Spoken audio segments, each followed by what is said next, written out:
Eu fui amarrado e condenado, sacrificado, humilhado, inocentemente fui embriagado. Fui jogado nas profundezas do oceano, quase morri afogado. Neste maldito oceano coberto de maldade, injúrias, traições, ódio, desprezo, iniquidade. Eu fui abandonado, onde ninguém toca ninguém, ninguém fala pra ninguém. Seja o que for, não és ninguém. A fúria entre os homens fez do meu refém, mas a ignorância e o foco por ser aquela pessoa que eu pretendia ser despertou o espírito adormecido nas profundezas do oceano, onde não sentia dor nem conseguia ver a luz celestial que dá brilho à minha alma. Graças à humildade, fui ungido por Deus, liberto do oceano. A alma está viva na graça e ela canta.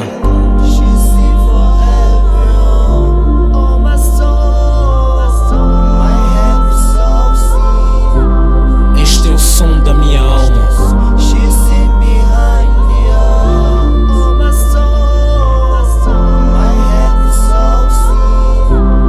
Hoje a minha alma canta.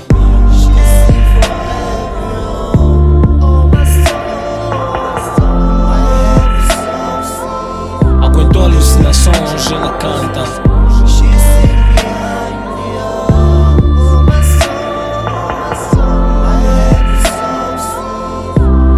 Este é o som da minha alma. Quase perdi o fôlego para respirar. Despertei-me do sono profundo, corpo preso e quente a transpirar.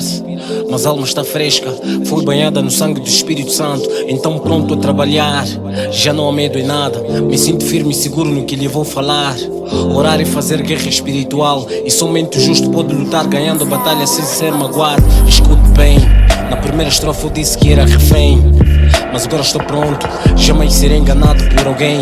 Então minha alma canta, canta, grita, salta. Minha alma canta de felicidade, está longe de invejas, maldade e iniquidade.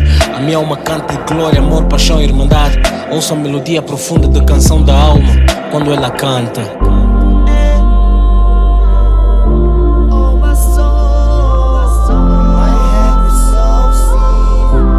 Este é o som da minha alma.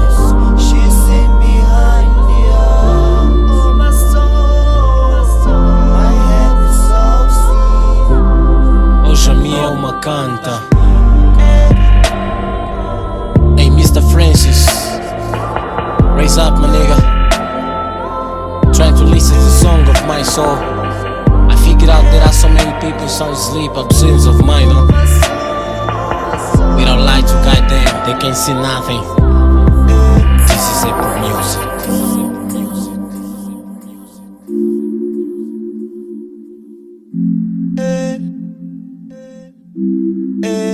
Mr. Honey.